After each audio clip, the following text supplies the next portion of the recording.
We are now recording. So this is Lead Through Change, which is actually the second leadership course in our regenerative leadership program. And each of these courses is fairly standalone, although there's kind of crossover. So you'll hear me reference things in this course that we talked about in the previous course, but there's not anything that you're not going to be able to understand or get caught up on based on just what is specifically in the next 3 weeks. My name is Natalie Masters, and I'll give a little bit of an introduction of myself for those of you who don't yet know me as we get going. But I'm going to start with just walking us through what our plan is for today. Um, we do actually have quite a lot to cover in this very first session. Um, and most of it's just sort of orienting you to what you're going to be experiencing over the next 3 weeks. So we'll start with an overview of the course format, the general content structure, some of the tools that you'll be using, how you're going to access things, and sort of how you're going to interact with the different content types and materials. I'll give a little bit of an introduction of myself. I'll give Jack an opportunity to introduce themselves as well. And then we are going to talk a little bit about one really key concept from the week 1 modules, which is ecological resilience. So there's a little bit of a mini lecture in here in our session today. You'll also have opportunities for breakout rooms to introduce and reacquaint yourselves with one another. I'll walk you through a pretty detailed orientation of the tools that you'll use so that you'll be prepared for that. And then there's also an opportunity toward the end of the session for some personal reflections and breakouts. And just to remind all of you that while it is super awesome if you can all be here for all of the live sessions and be fully participating and fully engaged, that is ideal. But the way that this course is structured is that each of these sessions is also recorded and it will show up in the course platform. So if for any reason you have to miss a day, you can always catch up with it through the recording. That will be posted in the platform usually within a day after the session ends. So I mentioned this, but at In Rhythm, we offer an regenerative leadership program, and it actually consists of 2 different courses. The first one is Lead Thriving Teams, and we just wrapped that one up in October. And then this course is Lead Through Change, which will run through the middle of November. Now, we tend to offer this set of courses at least 2 or 3 times through the year. So if you're here in Lead Through Change and you want to take Lead Thriving Teams, it'll probably be the first or second offering in the new year. And I'll be putting out the 2026 programs calendar sometime in early December. So in about 6 weeks, you'll be able to schedule that out and you'll know when you can take the next leadership course if you would like to. So this course and its format, sort of overview, you'll access almost everything through the With Life Community Learning platform. So that's withlife.community. And if you're not there yet, I'll give you a tour in a little while, but I'll also make sure that all of you have an invitation to the space so that you can access the course content there. But this is broadly our global regenerative community. We have thousands of people from 81 different countries as part of our community, and there are all kinds of ways to engage and interact with other people who are interested in this sort of thing through our community platform. There's community-wide discussions. There are spaces just for folks who are interested in organizational design and leadership. There's spaces for regenerative economics. And then every single course has its own dedicated space. And that's where you'll find most of the materials for this course. You'll see the course content is there. And the way that this one is structured, and actually all the In Rhythm courses, is that there are recorded lectures and readings and materials and downloadable PDFs and all kinds of good stuff for you. Every week there are a couple or a few modules. And then during these live sessions in Zoom, we tend to do kind of a high level review or overview of the material that's in the online modules. And then do a lot of breakout work where maybe we're doing some design work. We're working in an online canvas called Mural. we're doing discussions or personal reflections. And so it's really awesome if you have the opportunity to review the online modules before you come to the live sessions. Then everything that we're talking about really lands because you've kind of heard some of it before. And if that doesn't work out, then you can always come to the live sessions and then dive a little deeper with the recordings and the readings. If you're not someone who wants to sit through video lectures, they are all pretty short. I think the very longest one in this whole course is 15 minutes long. Most of them are like 5 or 8 minutes. But if that's not your thing, the readings underneath each of the recorded lectures give a really good overview of what's in the lecture. It's pretty much a summary. So you can choose based on your learning preferences and styles if you want to just read through the material or if you want to do the videos or if you want to do both. And then of course, we're here on Zoom, and this is where all of our live sessions will happen. There is also a self-paced course called Fundamentals of Regenerative Organizations that by signing up for this course, you get access to it. And if you were in the Lead Through Thriving Teams course, you've already gotten access to it and you've already seen it. That course gives it's kind of a foundational um, knowledge around just sort of all the concepts that we're going to be talking about and covering. It's good to run through that. It just takes a few hours or less if you just want to read through it. Any questions about just kind of overview, how we're structured?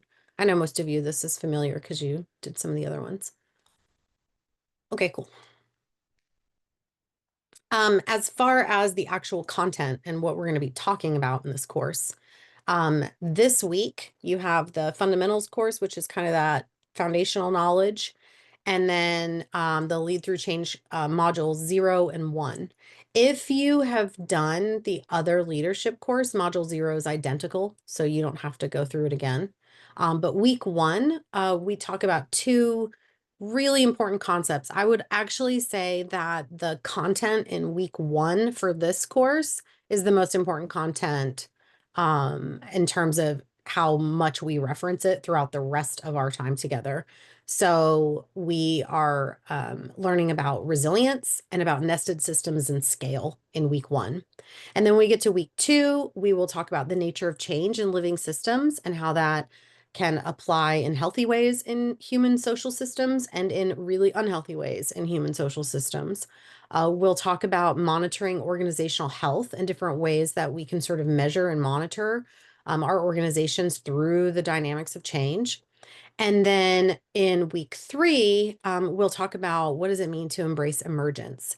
And then just a quick call out, which we'll talk more about as it gets closer, but our very last session together is a really different format than the rest of them. All the other sessions will follow this very similar format where we'll have an intro, I'll do a little mini lecture, and then there's breakouts and discussion space. And then in the last one, we have a community showcase. And if you haven't done a community showcase yet, you're going to love it. But this is an opportunity for each of you to share your thoughts, musings, questions, designs, learnings from the course with our broader community. So usually in our community showcase, in fact, lately it's been about half the people in there are in this course and about half the people in that call are not in this course. They're just in our broader community, and all of you have a chance to share in that space. It's usually deeply inspiring. And I'm not sure that I've made it through a community showcase without crying, but maybe I shouldn't confess that yet. So then, as far as the tools, I already talked about our community and our Zoom. You also received a link to your very own mural board as part of your course materials for this course. And that is an online design canvas that each of you has your very own unique version of that you can use to sort of work through some of the exercises and discussions in this course or not. It's there for you if you're sort of a visual mapping kind of person. I love online canvases. I use it a lot and it helps me to sort of organize my thinking. And it's a tool that's there for you if you would like to use it. And then the sort of where you really want to be focused as well is in our Mighty Network space. So every course has a space. It's called November 2025 Lead Through Change. And in it, you'll find all the recorded lectures and readings and materials. You'll find links to the live sessions, events. all the things. You can also check out who else is in the course, find people near you, connect directly with them. And if you have any issue accessing the course platform, you can reach out to us. And yeah, Jack just put in the chat, if you didn't get your mural link or if you have any challenges in terms of access, reach out in the chat. Jack can help you right now, or you can email us, or you can ping me on the platform. There's all kinds of ways to get to us and we'll help you out. Any questions on all that? Okay, cool. So I know most of you. I think um I don't know that Sumaya and I've had a formal introduction, although we had a beautiful conversation a couple weeks ago. And Chris, I don't think I've met you. So I'll give a brief introduction, kind of background on myself, and then give Jack an opportunity as well. But again, my name is Natalie Masters, and I will be facilitating our learning journey through these next 3 weeks. My role here at In Rhythm is Director of Platform and Learning. And I've only been sort of formally working with In Rhythm for a little less than 2 years. But I was a 2022 fellow, so I've been kind of informally working within Rhythm ever since then. And our fellowship is a year-long program where you go through all the courses and content and develop deep relationships with other people in that space, as well as with the In Rhythm and with Life teams. And so being a fellow just really gave me really just language and frameworks to better understand the work that I was doing in the world and to better articulate what was already sort of resonating to be very true for me around just what does it mean to bring a living systems approach into the work that we do. And so I kind of came in, worked through all the material in that content in that way. And then I just sort of never left this community because it deeply inspired me and energized me. And I've been doing this kind of work for a while. So my history is I've been working in education in some form or fashion for decades. And so everything from teaching and training and curriculum and instructional design and educational technology, product management. I've worked in the ed tech space a lot. I've worked in educational technology a lot. And really, I've just spent my whole career designing learning experiences for people all over the world in all kinds of different contexts and all kinds of different topics and subjects. But in that journey, and I mean, I've worked in public sector and small businesses and startups and rapidly growing organizations. I've worked in Fortune 50, big corporations. And through that whole process, I've kind of went through a little bit of I guess, two transformations. The first one was through my work in educational technology. I really started to think more and be more aware of what an impact the conditions of our workplaces have on us as people and individuals, and started to take a really strong interest in organizational design and leadership and this sort of well, I've been saying for a really long time that happy people do more better, and recognizing that, so many of our workplaces are toxic and grudging, and people aren't able to fully express themselves, and communication is stuck, and decision making is weird, and power structures are strange, and there's all kinds of things that go on in organizations that it doesn't really matter what your purpose or your goal is. If you don't know how to work well together, it's really hard to achieve that. And so I started really becoming deeply interested in how to create conditions and spaces where people could work together and thrive and really experience the joy of doing good work together. Um, and then somewhere in 2020, I had a pretty big moment in my life where I decided to step away from my very nice corporate job, training thousands of technology professionals in product development, because I thought, what am I doing if I'm not helping to regenerate this beautiful world that we live in? And I thought that perhaps I should use everything I have to work in the regenerative space. And so I did. So I left and I went to work for this tiny little regenerative agriculture company as their director of learning. And that's how I found In Rhythm. And that's how I eventually made my way here. So I have never looked back. And I don't know what it would possibly look like for me to not work in this space ever again. Like, this is just where I need to be. So I'm utterly filled with purpose in this work. And it brings me joy every day. I love being here and I love creating these containers and sharing these spaces with all of you. So I'd like to just turn it over, Jack, if you just want to introduce yourself. Jack is the newest member of our team at In Rhythm, although Jack and I have worked together before. Thank you, Natalie. I apologize if there's some sound in the background. I have a 3D printer running behind me right now. Um, so my name is Jack. I am a platform project manager here at In Rhythm. I've been here for a few months now, and I'm so grateful and inspired to be part of this work. Um, my background is in educational technology. That's how Natalie and I first got to know each other. I was in that space for a decade and experienced the layoffs that have been happening in the tech industry. I've been part of large corporations, I've been part of startups, and I was really struggling to find my footing with the way that the economy has been going and the general job hunt. And thankfully, Natalie and I reconnected and she invited me to support her work. And that's how I became introduced to the regenerative space. Um, I'm a multimedia artist. I'm a tree hugger. I'm a sci-fi nerd. And I love processes. What brings me the most joy in a professional setting is really relieving pain points and strengthening collaborative flows. So this has been a really great opportunity for me.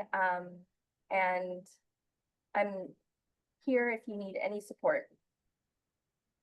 Thank you, Jack. And we are very glad to have you. So in just a few minutes, you'll have an opportunity to introduce yourselves or reacquaint and connect with one another. But before we do that, we're going to do a quick grounding, which we do at the beginning of every course session. So our grounding today is kind of the same one that we kick off many of our courses and containers with. But the reflection for today, and we'll just take 2 quiet minutes to sort of breathe into that and reflect and think. You can journal if you want to, or you can just think. The question is, why do you want to bring a living systems approach to your work? What about this is interesting or compelling to you? So we'll just breathe into that for a moment, take a quiet minute together, and then we'll move on. Why do you want to bring a living systems approach to your work?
Thanks, everyone.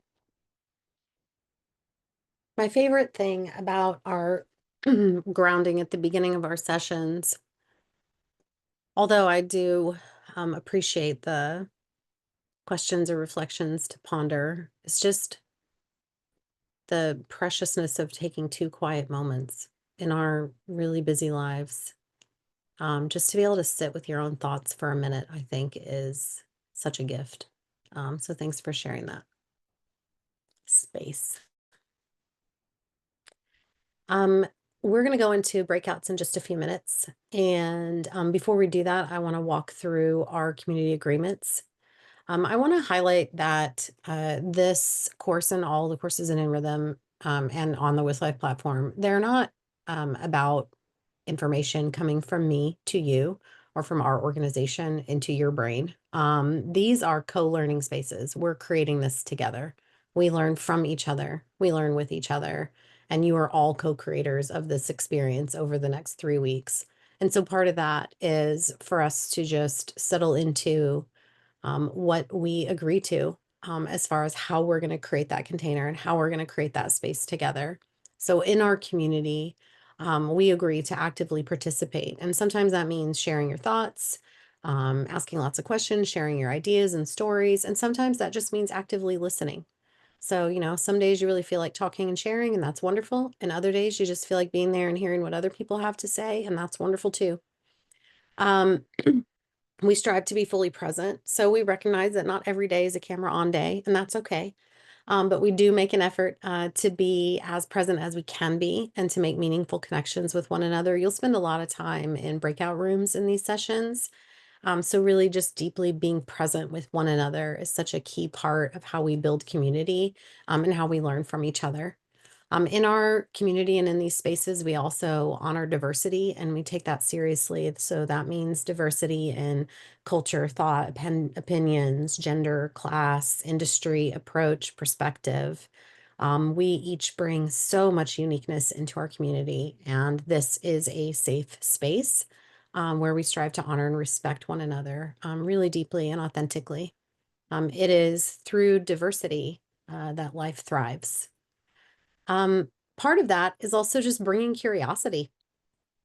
So in this co-learning space, we're all learning from each other. So we bring curiosity into the space. We strive to create equitable space. And so that means just being conscious of time, making space for everyone who wants to speak, striving to practice self-awareness and being self-aware. So if you are someone like me who loves words, you might find yourself talking on, and you might need to check in and say, hey, am I creating enough space for everyone else? Or if you tend to be on the quiet side and you're not much of a talker, you may ask yourself, hey, is there a way that I could meaningfully contribute in this conversation? Is there something that I could offer that could enrich someone else here? Maybe you're here to speak, maybe you're here to listen, but it's good if you know what you're here for and how you're showing up. Does all that sound fair and reasonable? And everyone here can agree to all those things? Cool. Then let's jump into our first breakouts. And in this space, I'm going to put you in small little groups. This particular breakout will be the only one in the whole course where I will select where you go. The rest of them are open and self-select. But in these breakouts, we'll put you in small little groups so that you can get through it in 10 minutes, share who you are, where you're joining from, why you joined this course, and a little bit on that reflection you just did in your grounding. Why do you want to bring a living systems approach to your work? So I'm going to pause our recording and make our breakouts real quick. Kinda. It's such the thing with Zoom. Okay. So now that you've made acquaintance with one another, we'll jump into our little review of key concepts today. And then there's plenty of space for some more breakouts toward the end of our session. So we always start with these 3 questions. What are you trying to bring into the world? And who shares this passion and purpose with you? And then essentially, how will you work together for this shared purpose? So, this course is all about leading with life. And with life holds the patterns of living systems at its foundation. So, whether you're organizing in business, policy, government, communities, when you align with life, it empowers us to create healthy, resilient organizations and economies. And that's really what this whole living systems approach is all about. For some of you, this next piece is going to be a review of a review because you've already seen and worked through a lot of this material. So I'm not going to spend a ton of time on it, but it is really important to revisit some of the core premises of why we look to life as a model rather than the sort of dominant structures that we see in organizations and economies today. Um, the dominant model for organizations is the machine. We have spent hundreds of years structuring our culture, our society, and our organizations and workplaces and our economy as if it is a machine, as if all of these are machines. And we hold that this machine model became so dominant and so deeply entrenched in the way that we work because of two historical influences that came together. The first one being a mechanistic worldview based in Newtonian physics, among other things, and the Cartesian split. And then the second one being the desire for cheap labor. So Newtonian physics led to this concept of a mechanist universe, or what we sometimes call the clockwork universe, where every single thing there is, except the human mind, is a machine and can be predicted and controlled. And to make the machine work, the historical drive for cheap labor has come into play, proliferated all around the globe, and has resulted in atrocities like slavery and the general poor treatment of workers worldwide for hundreds and hundreds of years. And ultimately, for all this time, organizations have operated as if these reductionist mechanistic ideas are true. This is really born out of a set of approaches and philosophies in Western Europe, that the mind is alive and it is unique to humans, that matter is not alive. And for some reason, this included animals in the original concept of it. That humans can observe and predict the world by using reduction and reason, or the mind. We can get a grip on it all, and that matter is predictable like a machine. And then disastrously, these concepts extended to the idea that some humans have the right to extract natural resources and exploit other people, that the laws of physics are precise and broadly applicable. So this clockwork universe, everything in the universe works this way. And that some humans have the right to dominate over nature and other humans. We also recognize that these mechanistic views, which started way back in Western Europe in the 1500s, are held in deep contrast to the view of reality that's held by many philosophical wisdom and spiritual traditions all over the world. So this mechanistic reductionist mindset or worldview contrasts with Asian and Eastern traditions like Taoism and Buddhism and Hinduism.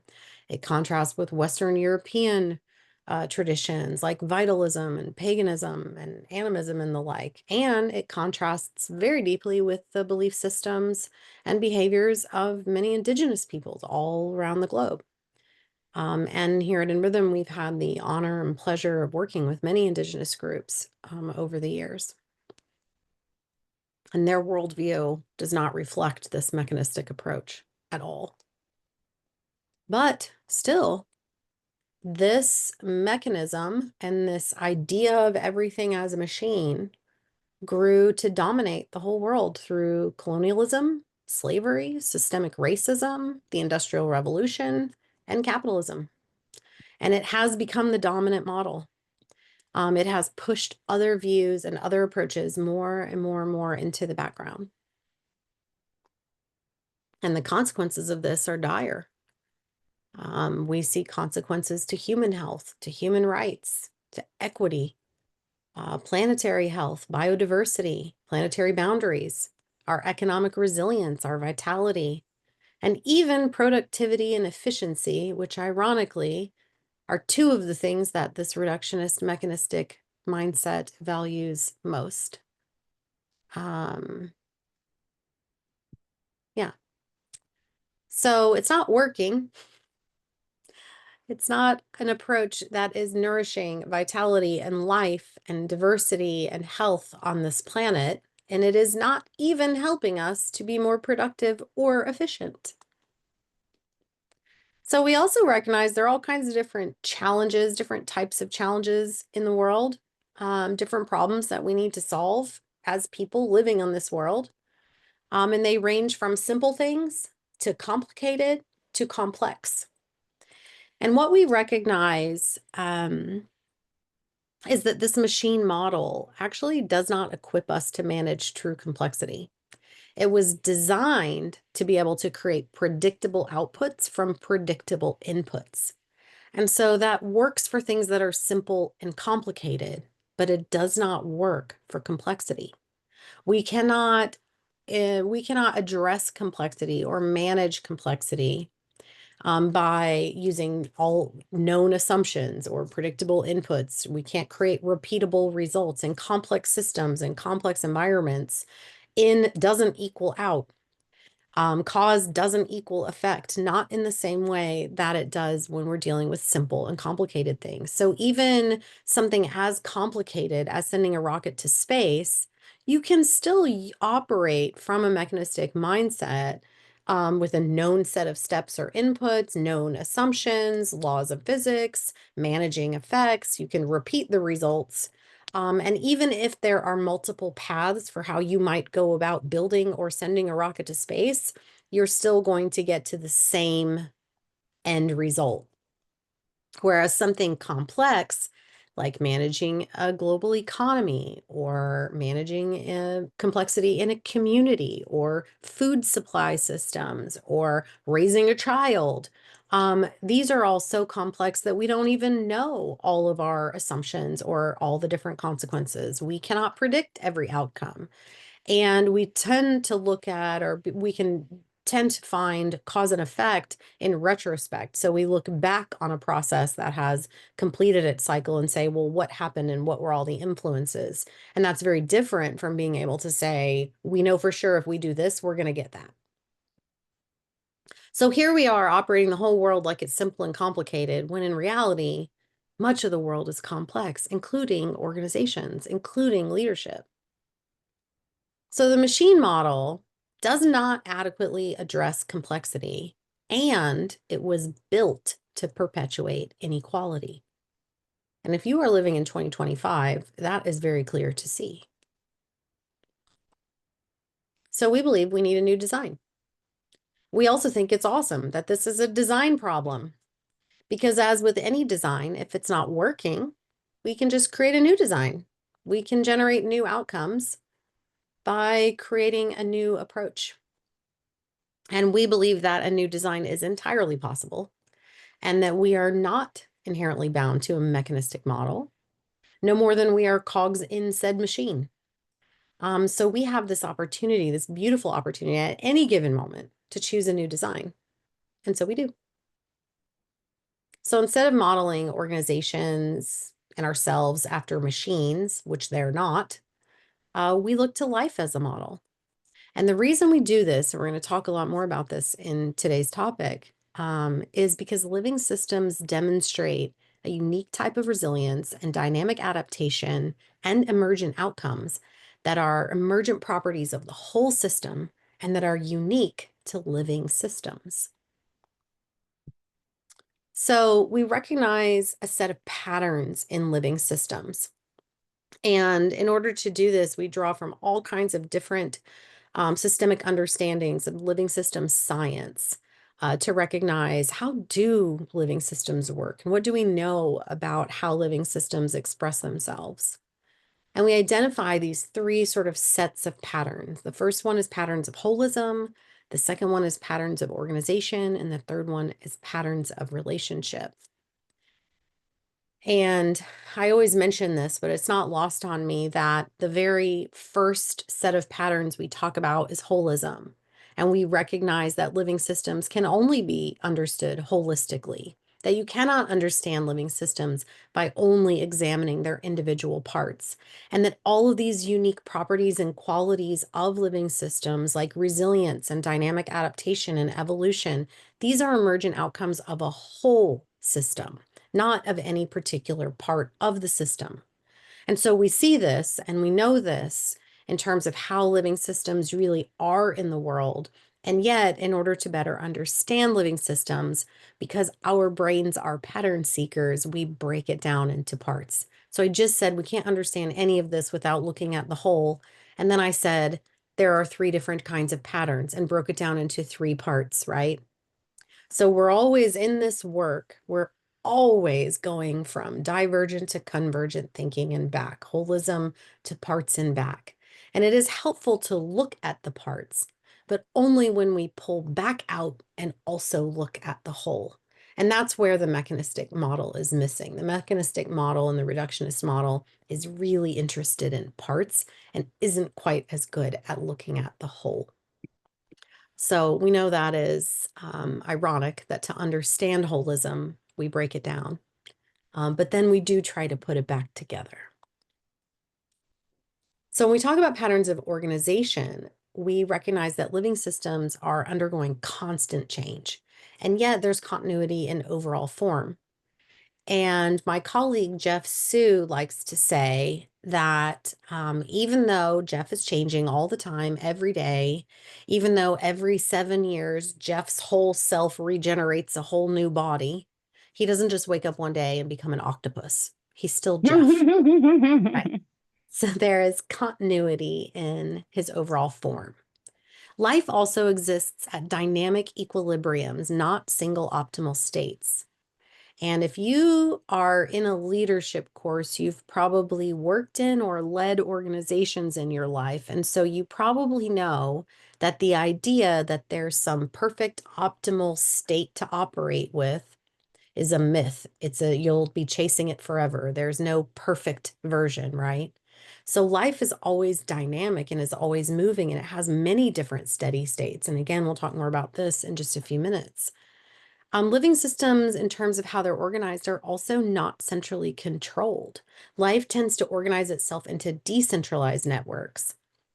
And those decentralized networks tend to be organized into nested holes. So there are holes within holes within holes within holes, and that's how life organizes itself. And this pattern is often called fractal. And you see fractal patterns everywhere in nature. In the living world, they are all over the place. Have you ever seen those diagrams of how your lungs look the same as tree branches, look the same as tree roots, look the same as mycelium? Like there's all these connections of how these fractal patterns show up in the world. And then there's also patterns of relationships. And one of my good friends and colleagues recently said to me that regeneration is difficult to define, and that if he had to define it in one single word, it would be relationship. So that's because living systems are networks of interdependent relationships and processes. Life depends on these networks of relationships and processes. And energy and information are constantly being transformed through these cycles of life, death, birth, and regeneration through all of these diverse and interdependent relationships. Living systems have this dynamic evolution with their environment where they're adapting to changes in their environment all the time, but they're also creating conditions that are conducive for life in their environments all the time. So there's this incredibly complex diverse, interconnected network of relationships and processes and energy and information exchange and flow upon which life itself depends. So the definition of life that we use is that life is an organized system capable of maintaining itself within a boundary of its own making. And after decades and decades and decades of scientists all over the world trying to define life, this definition of life came out of the work of Fritjof Capra and Maturana and Varela, that essentially what we do know about life is that it is an organized system that is capable of maintaining itself within a boundary of its own making, and that the process of living is regenerative through these cycles, and that regeneration is actually just synonymous with living. Regeneration is life. So we developed this framework for organizations based on living systems. That is a flexible framework that allows us to design, manage, and monitor organizations as living systems. And in our Design Lab course, we go through this framework in great detail, and we use this framework to inform the design of our organizations and how we operate and work together. In this course, we're really going to focus on this particular piece right at the center of the framework of the operational identity. And if life is an organized system capable of maintaining itself within a boundary of its own making, then the operational identity, the boundary that we create when we create an organization, is the boundary of our own making. And within that boundary is where all the regeneration can occur. That's where the life of our organization and the health of our organization is regenerating. And so we are creating and recreating this boundary all the time as reflective of that dynamic equilibrium and of the reality that life is always in motion and that change is always happening. And so we think about, what is this boundary and who are we as an organization? What are we trying to bring into the world? Who shares this passion and purpose with us? And how are we going to work together? We define that. And within that space, energy and information can flow and our organization can operate regeneratively. And that's a very different model from the machine model that assumes that it's always predictable, it's always the same, it's a rigid structure, and there's only one way to do it that will always create predictable outcomes. And in reality, that mechanistic model doesn't actually create predictable outcomes. So I say it all the time, like, even if you're operating in an organization and you set your quarterly revenue target, even if you hit that revenue target and your outcome is relatively predictable, I guarantee you didn't meet it exactly the way you thought you were going to meet it. If you said you were going to sell 5,000 units of this and 6,000 units of that, you probably didn't sell exactly 5,000 units of this and exactly 6,000 units of that. So even when we attempt to create these predictable structures, whatever shows up on the other side is inevitably unpredictable. So rather than bucking against that, just recognizing that the outcomes are in fact unpredictable, and that leadership is about working with the dynamics of change and creating and recreating that boundary so that we can continue to regenerate and preserve our health and vitality through change, not in spite of it and not in control of it. Which leads me to our discussion of resilience. And this is actually one of the coolest, it's one of my favorite topics in this whole world of living systems approaches to organizations and business, because living systems demonstrate a very remarkable and unique type of resilience that we do not see in mechanistic models. So C.S. Halling really defined this, and his work compared and contrasted this concept of engineering resilience with this idea of ecological resilience. So if we imagine that the figure on the left is a cup, then the only steady state is for the ball to stay inside the cup. And in order for that to happen against whatever external pressures are happening, the only way to ensure that the ball doesn't ever tip out of the cup is to build the walls of the cup higher and higher and higher and higher. There's only one goal: keep the ball inside the cup and keep the walls high enough to make that happen. Whereas on the right, in ecological resilience, big disturbances can be withstood. And that's because there are multiple steady states. So the idea in ecological resilience is that a big disturbance can come along and it can create conditions for the ball to tip over the edge of the cup and land in some new, resilient, steady state. So one of the examples that we give in the recorded lecture on this topic is of having a fever in your body. So you might have, and forgive me, I'm US based and Celsius illiterate, but you might have a body temperature of 98.6 degrees as an average standard body temperature. And in an engineering resilience world, anything diverging from that would basically kill you. It would break the system, right? But in an ecological resilience world, because you are in fact a living system, your body is able to generate additional heat and to create a fever to fight off infection, etc. And while that fever is not necessarily an optimal state, it is a steady state that actually enables you to withstand an external pressure and to maintain your health and vitality through that process. So you might have a body temperature of 98.6 degrees Fahrenheit, and then you might have a body temperature of 101 degrees Fahrenheit, and that might be a new steady state while your immune system does what it needs to do to fight off whatever infection you might have. And then when the infection or the external stressor goes away, your body returns to its original state. You're able to stay, like Alicia gets to keep being Alicia with and without a fever. In an engineering model, there's only one steady state. And so ecological resilience is kind of this really profound concept, and there are thousands and thousands of examples of it. But it is unique to living systems. Living systems operate in dynamic states. And now that we're in the midst of a season change, that's another example of ecological resilience. All the trees in my yard don't die when they lose their leaves. It's a new steady state. And in the spring, when new buds form, that's a new steady state. It's always moving.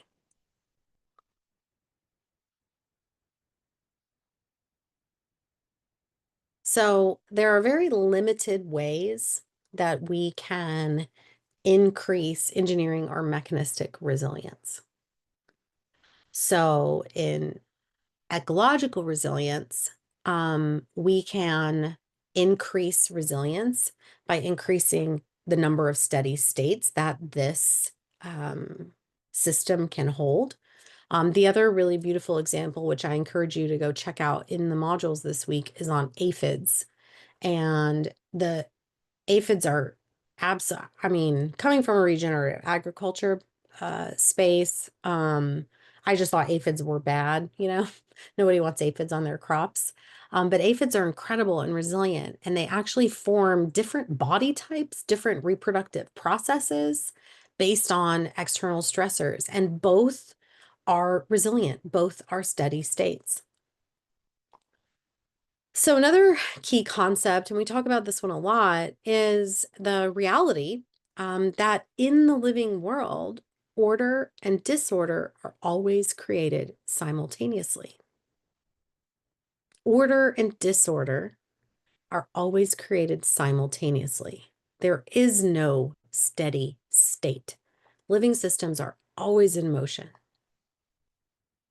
So we have this mechanistic view of leadership in a mechanistic model that says a leader's job is to hold order, to maintain a steady state, to keep things under control and predictable, and to predict with success what's going to happen next.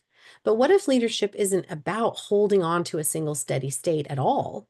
What if leadership is about being aware of and comfortable with this inherent dynamic relationship between order and disorder? What if it's not about maintaining order? What if it is about working with the constant dynamics of change that are happening in the living system that is our organization?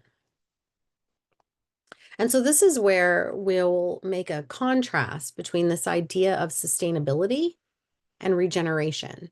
And this isn't a semantic question, so we're not making any judgment on the concept or the semantics of sustainability as kind of an interesting evolution of this way of thinking into a living systems approach. But we are conceptually contrasting sustainability with regeneration. So sustainability is actually essentially an engineering resilience theory.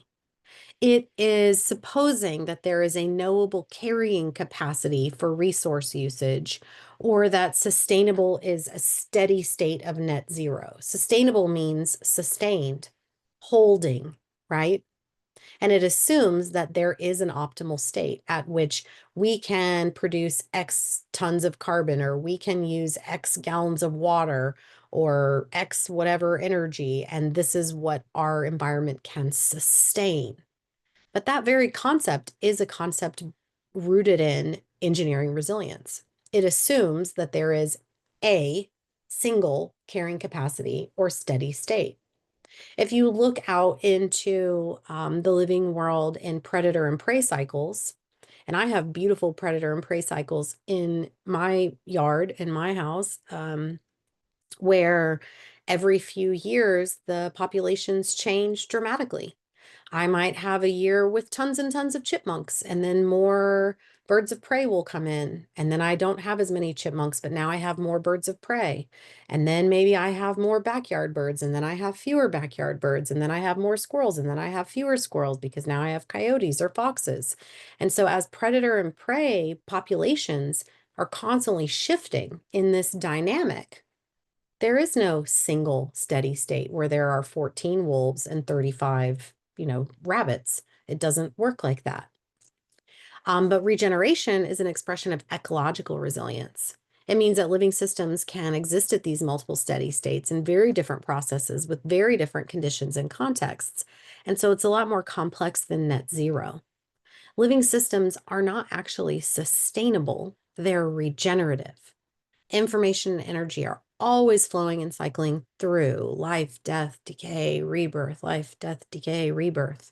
So regeneration is allowing the patterns of life to express themselves, and those patterns are dynamic. So we define regenerative leadership as being about creating the conditions for underlying health. And what we mean by that is that leaders in a regenerative context are creating conditions by designing for how energy and information are going to dynamically flow through their organizations in a way that reflects the patterns of living systems. And then regenerative leaders are managing and monitoring how energy and information are actually flowing and cycling in that system. This framework allows us to design for, manage, and monitor how energy and information are flowing and being transformed and regenerated throughout the organizational system so that we can monitor the overall organizational health in its multiple steady states and respond dynamically and adaptively.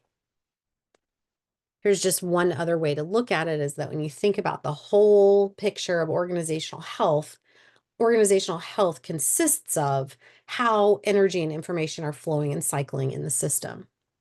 And the last thing I'll say on this note is this sort of concept, and some of you have seen this before, that in your body, all of your different organs and systems are constantly exchanging energy and information and talking to each other. And that's what keeps you alive, right? It is all sorts of things are going on in my parasympathetic nervous system to enable my heart to beat and me to breathe and talk and think and move my hands all at the same time, right? My body is doing a lot of communicating in order for me to exist here in this space doing what I'm doing right now.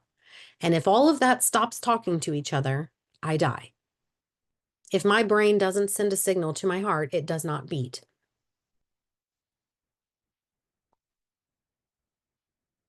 And so in an organization, which is also a living system, made up of nested holes within holes, made up of all kinds of living systems, then all these different parts and pieces of and functions of an organization, similar to the functions in the living system that is me, exchanging energy and information and staying in connection with one another is part of how that organization thrives.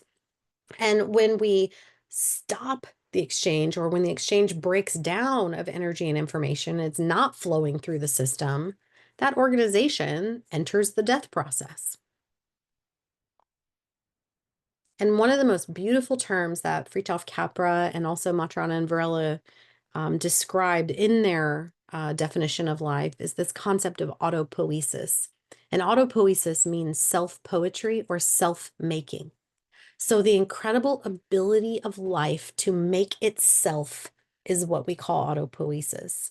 And we recognize that living systems are regenerative, and that regeneration, or the act of living, is the act of making oneself over and over and over again. So I'll stop there. And we will shift a little bit into an overview of some of the spaces that you're about to engage with through the last part of our session today. Does anyone have any questions or reflections while I get us ready to look at our tools? Aisha.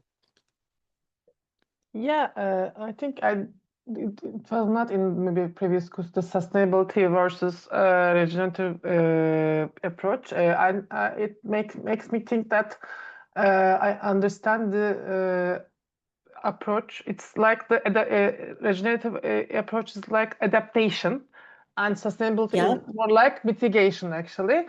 Yeah. But yeah, what makes me wonder is that for just in sustainability, and as a sustainability consultant myself and a green building consultant, that the thing is, they said that due to research, due to many research, or due to many standards, there are some key points that we cannot reach so that people can live.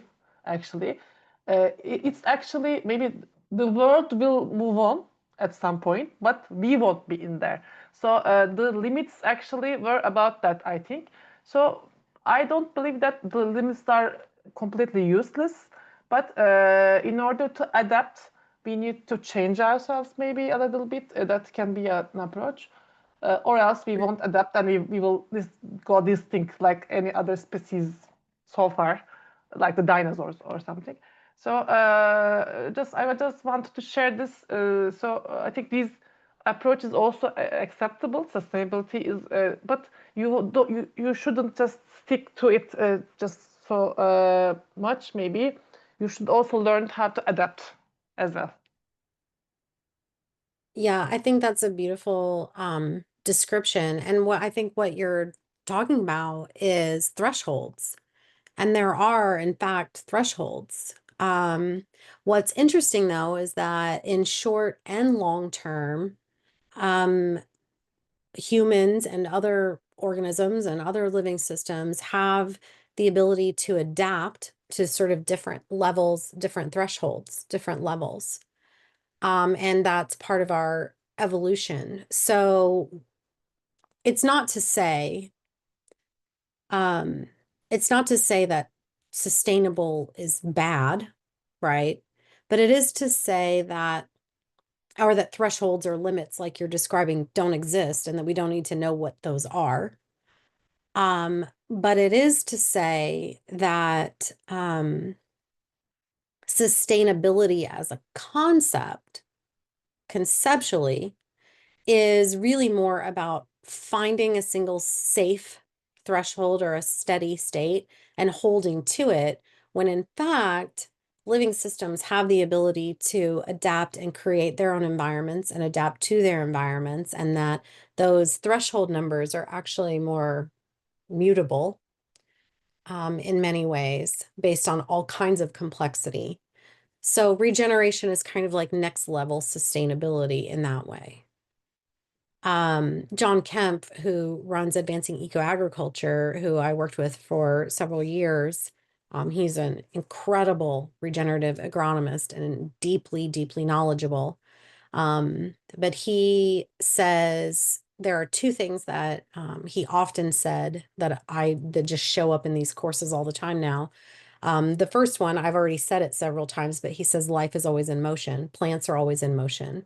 So when you look at a plant, it's either becoming more alive and thriving and growing, or it's dying. And there's no real, it's never just steady or static, right? And that's that engineering, that's sort of his expression of ecological versus engineering resilience.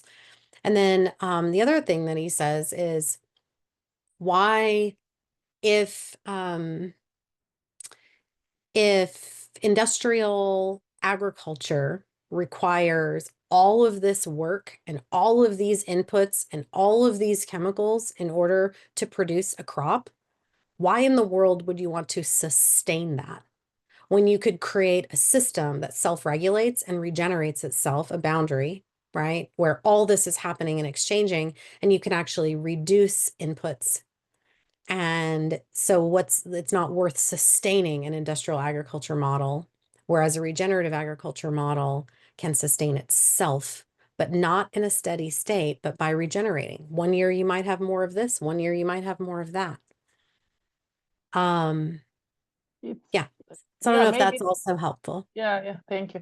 I think the fear is the we were discussing in the break rooms actually. The fear is the main thing that drives this kind of thing. Maybe if you fear the change, you don't Mhm. want change, you want to study. So understand. Yeah.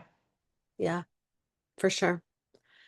Okay, so I'm going to give you a brief little tour of some of the tools, and then we're going to go into breakouts for most of the rest of our session. So, let's see here. Okay.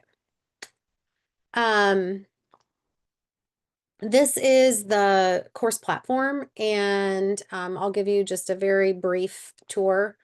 On the left side, there's a couple of highlights at the top. There's a welcome section. You'll find our whole community discussion space, some With Life programs, and then all the In Rhythm courses have their own collection or area, and that's listed here. And then this is the course, November 2025, Lead Through Change. So I clicked here and you'll notice it says live because we're live.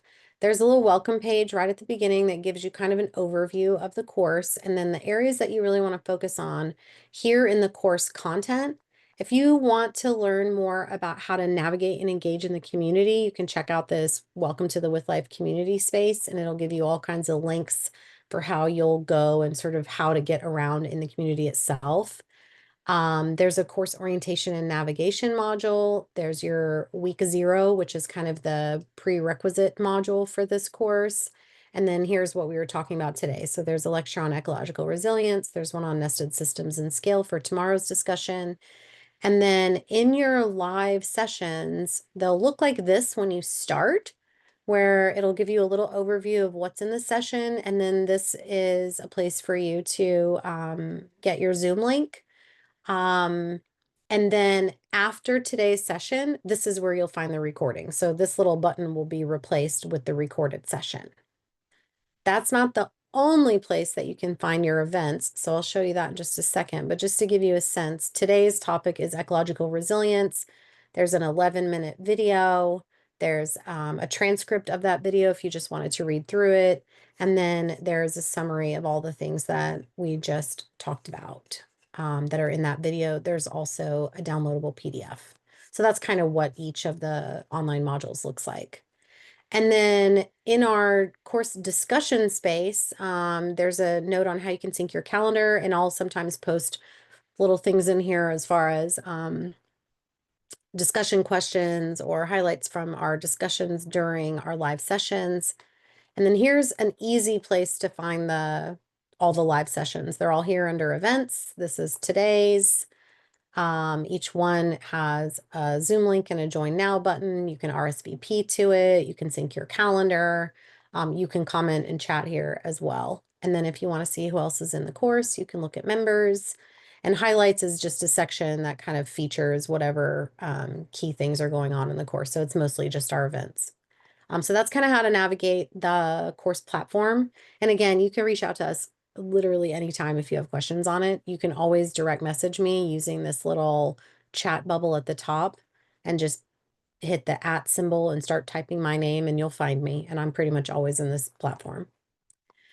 This is the mural board. This is a template, but each one of you has one that looks like this and it has your name on it. So what we ask is that you go ahead and fill out your name and your organization. That way, if you ever lose your link or you need help, we can quickly identify where you are and what you've done. On the board, there's an idea garden where you can just double click to create a sticky note and type any kind of note you want to type. You don't have to use that space. It's just there for you if you want it. But this is what I wanted to show you. Over here, there's a button that looks like two little blocks and it says outline. And in it is the easiest way to navigate this board, because if I zoom all the way out, you'll see there's a whole lot here. So I'm in session 1 on resilience. And then there's 2 spaces that you're going to go to in just a minute for your personal reflections. One is about recent leadership decisions that you've made. And then the other one is kind of reflecting on those decisions. And so every time I'm looking for a section, I can just go to the session and it's kind of near that, or I can click on the individual activities. Here's another discussion we're going to have on ecological and engineering resilience. So I just encourage, this is the easiest way to navigate the board. And again, you don't have to use these. I think that they're probably most useful in the personal reflection spaces, where there's all kinds of prompts and questions to guide your thinking. And then sometimes people like to just have the breakouts without using the board and then go back and kind of fill in later. But you have 24/7 access to this. We're only going to be using these in session 1, 2, and 4 this time. So there's just a handful of activities. And the last thing I want to call out on this board is that in the center is our whole entire living systems framework, and underneath it is a space to build it out. We're not covering any of this in the course. This is just for your knowledge and reference. It's a space for you to have. So if you wanted to use this to help you think about and design from a living systems framework, it's there for you as a reference. Any questions on those things before we jump into our next space? Okay, cool. Oh, Catherine's here. Hi, Catherine. Great to see you. Getting sorted. All right. I'm going to go through these 2 activity instructions back to back, and then put you in, open up the breakouts for you to choose your rooms and get started on this. So in total, you'll have about 15 minutes in this space. And there are 2 sort of topics. The first one is for you to call to mind 2 or 3 recent leadership decisions that you have personally made.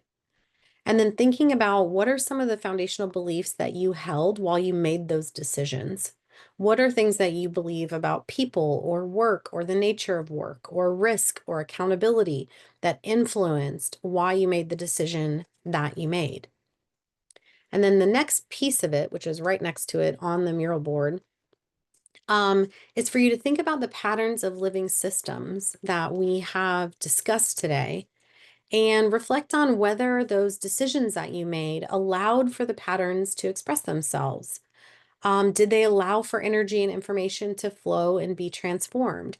Is there anything about your original beliefs that you brought into those decisions, the decisions themselves, that you might want to shift or that you want to hold or think about? So just kind of do a little bit of a personal reflection on, are the decisions that I'm making as a leader, and these decisions in particular, are they reflective of the patterns of living systems? So we'll take a little bit of time to do that, and then we'll come back in, and then we have time for a discussion, and then we'll close out our day. So that's kind of the next order of things. And I'm going to pause our recording.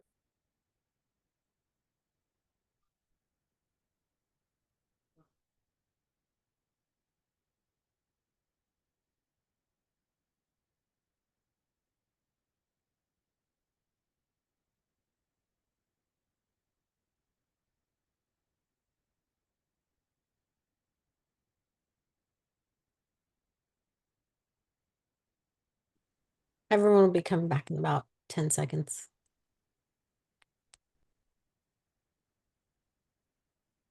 Corinne, it's so nice to have you here. I know, right? I think I need to be in all of these that I can just Mhm. firstly annoy you, maybe, and No. and then I can just soak up everything. I'm loving this. I think it's going to be wonderful. Courtney can Okay. attest. I have some really strange things that come out of my mouth. Okay. So I love you, Corinne. I love you too. Courtney's daughter and I are going to be besties. She just doesn't know it yet. Yeah, But when you make the trip, y'all will become best friends in we person. are going to be besties for sure. Yeah. Dude. So now that you have Mm. done a little bit of personal reflecting on these leadership decisions, now we're going to shift, and this is more of a discussion. And we're going to talk more about this whole idea of engineering versus ecological resilience. And the question is, what aspects of your organization or operations are you currently managing from an engineering resilience perspective?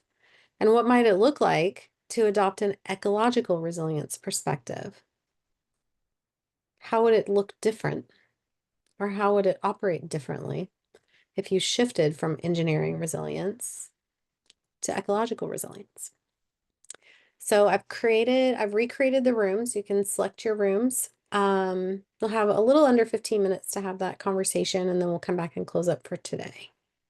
So rooms are open.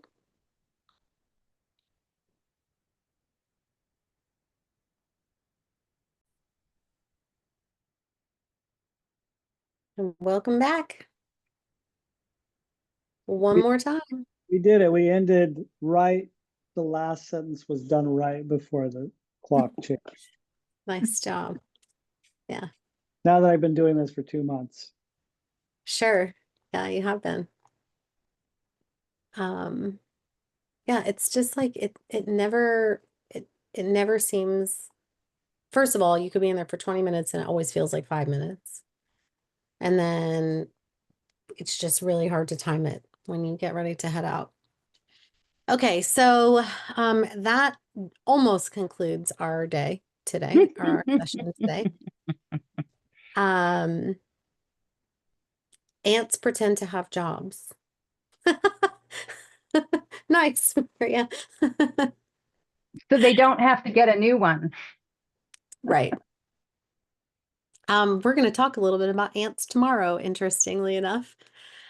So for just for your knowledge, starting with tomorrow's session, at the beginning of each of our sessions, we will have our grounding and then we just open up for discussion. So if there are things that emerged and showed up in your discussions and your reflections today that you feel like you want to talk more about, hold on to that, and we will have opportunities to do it tomorrow. We usually have 10 or 15 minutes at the beginning of every session to have that discussion. So where we are now, we just finished our live session number 1. Live session number 2 is tomorrow, same time, 11 a.m. Eastern. And our topic tomorrow is a big one. It is nested systems and scale effects. And between that and ecological resilience, which we talked about today, it really informs kind of everything else we work through in our coming weeks. And if you are not already in the course space in the platform, you should have received an email that has an invitation to that. If you do not have that email or you can't find it, reach out to us and we'll help make sure that you have access to the space in the community platform. That's important. And then I noticed there are a couple of little weird things about the calendar scheduling. So the events in Mighty Network should be built with the right times. I updated the backend Zoom settings this morning, so that should have already been there, but just in case, if there's a syncing issue, you might want to resync your calendar to make sure that the times are correct, but it is 11 a.m. Eastern to 1 p.m. Eastern is the duration for the live sessions, and it's on Wednesdays and Thursdays. So that's when, and they are in the platform, but there might be some. There were a couple of you that had a couple issues, so I'm just calling that out, and you can always reach out to us if you need additional help. I think that's all my announcements for today. I think that's all the closing things. I look forward to seeing you tomorrow and hearing more about your thoughts on engineering versus ecological resilience in organizations. And I can't wait to talk to you about nested systems and scale. Thank you. Thank you, All Natalie. right. Thanks a lot. Thanks, everyone. Bye. We'll see you Thank you. tomorrow. Thank you. Tomorrow. Great rest of your day or evening.